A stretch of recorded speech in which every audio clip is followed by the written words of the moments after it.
नमस्ते दोस्तों। आज की कहानी है दानवीर कर्ण। महाभारत की कथा में कई महान चरित्रों का जिक्र है। उन्हीं में से एक थे दानवीर कर्ण। श्री कृष्ण हमेशा कर्ण की दान वीरता की प्रशंसा करते थे।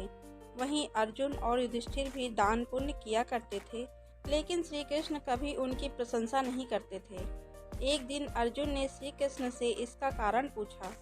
श्री कृष्ण बोले, समय आने पर यह साबित कर देंगे कि सबसे बड़ा दानवीर सूर्यपुत्र कर्ण है। कुछ दिनों के बाद एक ब्राह्मण अर्जुन के महल में आया। उसने बताया कि पत्नी की मृत्यु हो गई है। उसके दाह संस्कार के लिए उसे चंदन की लकड़ियों की जरूरत है। ब्राह्मण ने अर्जुन से चंदन की लकड़ी दान में मांगी। अर्जुन ने अपने मंत्री को आदेश दिया कि राजकोष से चंदन की लकड़ियों का इंतजाम किया जाए, लेकिन उस दिन ना तो राजकोष में चंदन की लकड़ियां मिली और ना ही पूरे राज्य में। अर्जुन ने ब्राह्मण से कहा, आप मुझे क्षमा करें, मैं आपके लिए चंदन की लकड़ियों का इंतजाम नहीं कर सका। श्री कृष्ण पूरी घटना को देख रहे थे।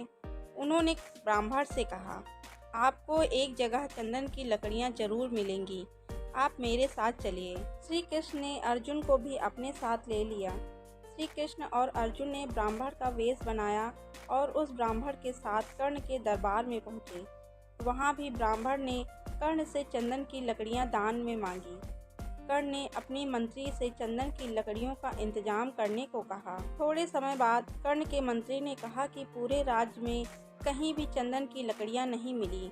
इस पर कर्ण ने अपने मंत्री को आदेश दिया कि उसके महल में चंदन के खंभे हैं, उन्हें तोड़कर ब्राह्मण को दान दिया जाए। मंत्री ने ऐसा ही किया। ब्राह्मण चंदन की लकड़ी लेकर अपनी पत्नी के दाह संस्कार के लिए चला गया।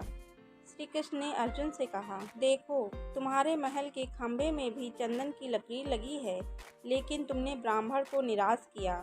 वहीं कर्ण ने एक बार फिर अपनी दानवीरता का परिचय दिया है। कहानी से सीख, दान वो नहीं जो समृद्ध स्थिति में किया जाता है, बल्कि असली दान वो है जो अभाव होने पर भी किया जा सकता है।